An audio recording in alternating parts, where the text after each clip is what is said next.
How's it going, guys? I'm Ryuz and welcome to my channel. I hope you are doing well. Welcome back to part 2 of the SSR tier list. As people have pointed out on the previous video, has a card that does the same thing as Karasu Tengu, so I'll have to move it down to tier C. And another card that people have pointed out is Jikikairu SSR, so I went to have a look on what the card does at its maximum potential, and they kind of convinced me to move it up to at least the upper B ranks, because it does take quite a bit to set up. I just want to remind you guys that this is my own personal tier list and not in any way the most accurate one there is, because this is just based on me and my friend's personal experience in the 2 or 3 months we've played the game, so keep that in mind. Also, my friend is still here with me, so let's get straight into it. The next card we have is Antler Gore. It's a combat card with +2 attack and +2 shield, piercing, burst 2, gain +1 attack and lifesteal, burst 4, gain another +1 attack and be immune to damage, burst 8, gain another +1 attack and double strike. Have you seen any card that has this many effects stacked in a single card? This card is absolutely bonkers and definitely worth if you want to craft it. An ultimate offensive and defensive card at the same time, makes you easily deal a lot of damage as well as heal your life. This card deserves an S just because it has so many buffs and can deal a lot of damage. The next card is Infiltration. It is a form card that has 3 attack and 5 health. When activated and at the start of your turn, summon Enenra Double. The double will copy the spell cards Enenra plays. A good stalling card and really hard hitter, since the double will copy Enenra's spell effect. An absolutely awesome form that lets you spawn a new double every turn, and the double even copies Enenra's spell, making it even more dangerous, but it is still held down by how much resource Enenra use. Still gets a solid A though. The next card we have is Huribo Evolve. Fast, once per turn, charge cost effect will not cost any charge. This card basically makes you able to use a burst card without actually paying the cost once per turn. But you still have to meet the condition, like for example if you want to use Kamatachi Kanabo at burst 8, you still have to get him to charge 8 before you can use the free effect. You can save the charge of your Shikigami for other use once per turn if Huribo already evolved. I think this card deserves a B just because it's not really useful in a charge deck.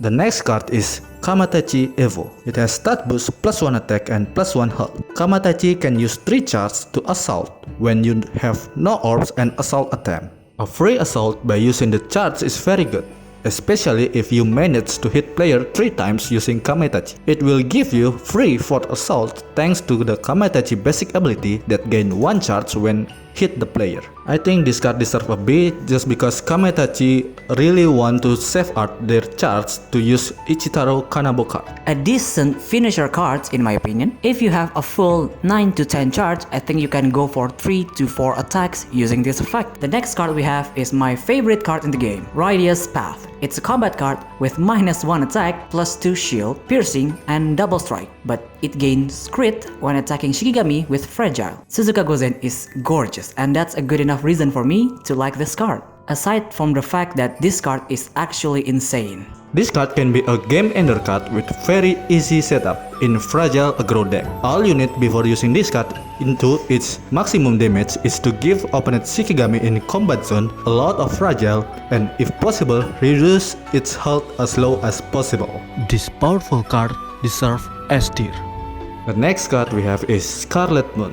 It's a form card that has 5 attack and 8 health. It has lifesteal effect and your spell cards gain lifesteal. Potentially powerful in projectile deck, but I rarely see this card played in ranked, probably because it's expensive and it is only used in late game. Even with Vampira popularity increase by the time Musubi Aobozu deck is created, not that many people use this card on that deck. Still, this card deserves an A because your spell can heal your life points. The next card we have is Sleepless Moon. It's a combat card. After attacking, destroy one of your fields at random and play this card again. This card is great if you can stack many fields, but you are also erasing your advantage by using this. Unless you can guarantee you can OTK with this card, I would suggest using other cards. I would give this a B. If this card has at least shield boost, I'd give it higher ranking. The next card we have is Taketori Monogatari. It's a form card with the base stats of 5 attack and 5 health. At the end of each turn, summon a Kaguya field. If Kaguya's field has 20 plus intensity, when Kaguya takes damage, reduce the same intensity from her field, 5 at most. A really useful card to gain advantage by summoning Kaguya's field at the end of each turn. And you can also use this to tank your opponent's Shikigami if her field has more than 20 intensity. Kaguya basically stack all her field if you let this form prison long enough during the game. On top of that, this form is really hard to be removed since the field will take the damage instead of Kaguya. This powerful card will be rating as an A. The next card we have is Moonfall. It's a field card with the intensity of 15. At the start of your turn, gain 3 intensity. When this card gains intensity, the effect +2. When this card reaches 30 or more intensity, self-destruct and deal 10 damage to all of your opponent units. Basically a ticking time bomb that deals 10 damage nuke once it go off. And most of the time you will kill all of the opponent's Shikigami and possibly the player too if their life is low enough. I would give this a solid A because it's really easy to trigger the effect. The next card we have is Higanbana Returns. It's a field card with 10 intensity. You can play the card on top of your deck. When you do, take 2 damage. The level 1 card on top of your deck will not cost any orb. An extra card is always a good advantage to have, but paying 2 life every time you use it in a field deck, it's a pretty heavy cost to pay. Yeah, this card is definitely a C. Then the next card we have is Treasure of Suzuka Mountain. It's a field card with 10 intensity. Your life will not fall below 1. This card is nuts. You are practically immortal if you can maintain this, and field decks can easily stack fields so that this card would be the last field standing among your 5 to 10 stacks field. This card definitely deserves an S. The next card we have is Yamakaze Evolve. It has the stats boost of +1 attack and +1 health. When countdown trigger, attack with immunity once. Countdown reducing effects for other Shikigami will take effect for Yamakaze too, even when defeated. A must-have if you want to build an optimal Yamakaze deck. The countdown reducing effect is an absolute beast in countdown deck. This card is an easy A. The next card we have is Reliving Song. Select a card of the opponent Shikigami, search their hand and deck for all cards of the same name and remove them. A good card to remove opponent Shikigami key card like Dodomeki Cures Eye or Suzuka Gozen Rikyo's Pet. This card would be really devastating if it was in level 2, but in level 3 there's a good chance they already used most of the important cards, but this is still a really powerful card to cripple your opponent. This card is an easy A. The next card we have is Tenjo Evolve. It has the stats boost of +2 attack and +2 health. Convert Yokai Koya Spirit to Yokai Koya Spirit Flow. At the end or at the start of your turn, add Yokai Koya Spirit Flow to your hand if you don't have it. Yokai Koya now target all opponent Shikigami and your Shikigami as well. This certainly a huge difference before and after her evolve. With this, it is really easy to stack Yokai Koya effect if opponent fragile or your shield remove at start of the turn. But again, the only downside of Tenjo is Yokai Koya is not a fast card. Still, this card deserves an A because it has powerful effect. The next card is Withering Forest. It is a field card with 20 intensity. At the start of each player turn, deal damage equal to half of their health to all their units. This is a meme card. You just use this to piss off your opponent. You use this purely because you want to piss them off. The effect is quite powerful, though it only benefits your Jimenju and potentially killing your other Shikigami in the process. It's still a pretty good card, so I would give it a B. The next card we have is Kyonshi Evolve. It has the stats boost of +10 attack and +10 health. That's it. If we see this card on other Shikigami, it would be bonkers. But since it's for Kyonshi, it's just okay. Because the only reason this card is just okay is that Kyonshi himself is really slow. The stat boost is certainly huge, but without other power up for Kyonshi Ani, makes him still depends on your other Shikigami until her countdown trigger. This card should be in B tier. The next card is Whirling Dance. It is a form card that has 3 attack and 7 health. It has haste and range effect, and double strike when attacking a Shikigami. When assaulting, any unit can be targeted. If you select your own unit, recover its health by the damage. This form turns Sakura into a powerful attacker that also can increase defeated Shikigami countdown if you had evolved her before. This is very useful to lock opponent core Shikigami. At the same time, this form can also heal your unit as well. This is a really powerful form, and if you haven't seen or experienced the lockdown deck, I am going to tell you, it's really frustrating to say the least. The double strike on this card is particularly scary. I would definitely give this an A. The next card we have is Mitsume Evolve. It has the stats boost of +2 attack and +2 health. Put an unrepeatable clue in hand. Quest card costs no orbs. This is a difficult one to rate because I have never seen anyone actually using it. And from what I've heard, unrepeatable clue has really powerful effects, but the number of quests you have to do before reaching the good effect outweighs the actual effect. This card deserves a B because it is really difficult to use even on deck that dedicated to Mitsume. The next card is Wing of Prayer. Old Guard loses unique, but the effect will not stack. When Old Guard is attached to your Shikigami, attach it to all your Shikigami instead. With this card and any Kaoru form, all your Shikigami turn into a decent attacker or very defensive Shikigami. Your opponent will having hard time to take down your Shikigami once you use this card. Making all of your Shikigami get Owl Guard is really powerful, and if you have a form on Kaoru, that makes it even more deadly. Imagine having a full field of Shikigami with Unyielding. That would be terrifying if I was the opponent. This card definitely deserves an A. The next card we have is Ruler of Dreams. It's a form card with the base attack of 0 and 0. For each nightmare in the opponent deck, gain +1 attack and +1 health. If Yumekui takes damage, remove nightmare cards instead, maximum 3 cards. I would say this card is a hostage card. If you don't kill Yumekui, he will activate his fields and spell to make your life miserable. But if you try to kill him, you will lose your cards. And if you are evil enough, you can even use this in MOBA deck to make them deck out even faster. This form makes your opponent think twice before attacking Yumekui. They either let the nightmare stay on their deck or try to kill this form at the cost of their card left in the library. This card is an A card because of really had powerful effect that your opponent will have hard time to remove it. The next card is Celebratory Wishes. It is a form card that has 3 attack and 6 health. When assaulting, release every amulet used by Miketsu during this game on the attack Shikigami. If you had used all Miketsu amulet card, this form let Miketsu ram into any opponent Shikigami at the combat zone by just simply attacking it, because it has a very great potential to kill any Shikigami. One of my wishlist for SSR actually. I love this card art and animation, and activating all of your amulets for free every time you assault is crazy powerful, and I think the damage immunity also applies when you already evolve her. I think this card is good enough for a B. The next card we have is Otakemaru Evolve. It has the stats boost of +1 health. Attach Yasakani no Magatama to one of your Shikigami.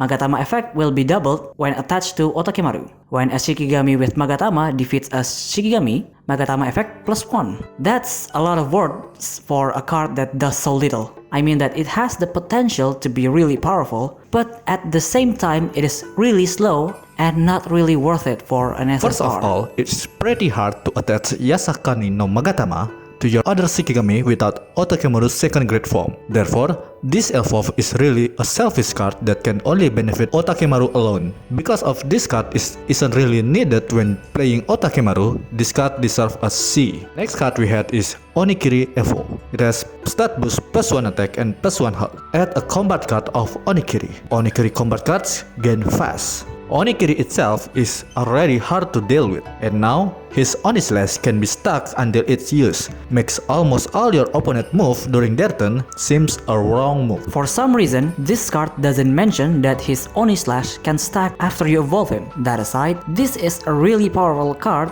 and if you combine this with his level 3 form, you can basically counter anything and everything under the sun. This is definitely a powerful card that deserves an A. The next card we have is Imprison Butterfly. It's a field deck with 10 intensity. Deal 1 damage to the opponent's Shikigami with Obsession Erosion. All damage change into erosion by the same amount. At the end of the turn, defeat Shikigami with 0 attack. A really powerful meme card that I just got because it turns every damage taken to Obsession Erosion, crippling any Shikigami hit by it. But at the same time, it can also cripple you since it also affects your Shikigami. A double-edged card. This field can easily defeat your opponent by giving them Obsession Erosion, but this also makes your opponent able to attach Obsession Erosion to your Shikigami as well. This card is really situational to use, so I think it deserves a B. The next card is Warrior Soul Evolve. Has +2 attack. Become defeated. Warrior Soul can be revived. Haste is in effect permanently. If you let Warrior Soul on the combat zone after evolve him, then you are basically a defenseless. So better swap after attacking with him. Permanent haste and a 3 to potentially 5 direct attacker is nice and all, but remember, his spirit form can't block incoming attack, making you take the full force of the opponent attack. And this, being a level 3 card, makes it a bit slow. I would give it higher rank, but I can't give it higher than C for now. The next card we have is, well, it's everyone's favorite form, Curse Eye. It is a form card that has the base stats of 4 attack and 8 health. Attach 4 curse to your opponent deck when activated. At the start of your turn, Divination 1 on opponent's deck. A borderline broken card in all honesty. And everyone that I've talked to hated this card. The fact that you can't pick the same curse twice is just irritating. A very powerful effect in a single card indeed, and on top of that, Curse card can be stuck in your opponent deck if you had used the form twice, and Curse won't be removed even if Dodomeki is defeated. While Curse Die in itself is really strong, it won't matter if you can defeat them before they get to level 3. I'd still give this a solid A. The next card is Divine Blessing. It is a field card with 5 intensity. At the start of your turn, attach Twilight to Oitsuki. Whenever orbs are used, clear all orbs of that player. Limiting your opponents to 1 move a turn is really powerful. And with Oitsukigami Evolve, you can still keep doing a normal 2 moves every turn because of her buffs affecting all of your Shikigami. This card, in my opinion, definitely deserves an A.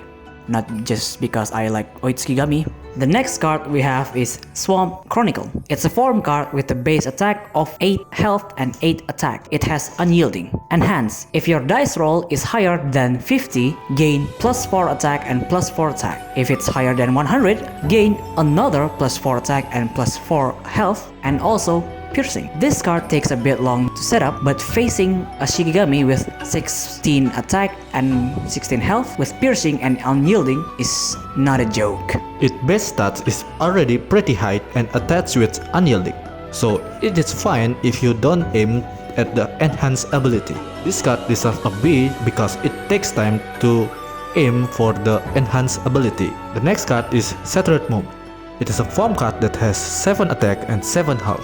Divination 3 when activated. When Kidomaru is defeated, draw a card and revive Kidomaru. If it is Kidomaru card, put this form to him again. A pretty tricky card to use its ability, since if Kidomaru defeated at wrong timing, then this form will be normally removed. Good high stats, decent effect, and the potential to use this form continuously is nice, but it is held back by Kidomaru being extremely selfish. I would personally give this card a B. The next card we have is Envious Faces. It's a combat card with +2 attack and +2 shield. Shuffle 5 prank cards to your deck. It's a good card for OTK setup if you can line them up, and in Divination deck this is quite easy to do. Basically, if you are lucky enough, you can spam hanya attack 3 or 4 times with this card because it has potential to OTK easily in Divination deck. This card should be in B tier. The next card we have is Musubi Evolve. It has stat boost +2 attack and +2 health. At the end of your turn, attach 2 Musubi to random cards in your deck. Musubi effect will trigger twice. A very dangerous combo with Aobozu, especially if you already evolve Aobozu too. Once you get to this point, you are pretty much immortal because Musubi effect triggers twice. I would give it an A because Musubi deck is quite powerful in this meta. The next card we have is Windfalls. Use up to 3 lucky coin cards. Projectile for damage. This card is similar to Awandon's SSR, but you can set this up easier than her. Almost the same with Awandon card, but this one easier to set up. Also, it will not clear all your orbs. Because of their similarity, I would give it the same rating as Awandon's. It's definitely worth a B.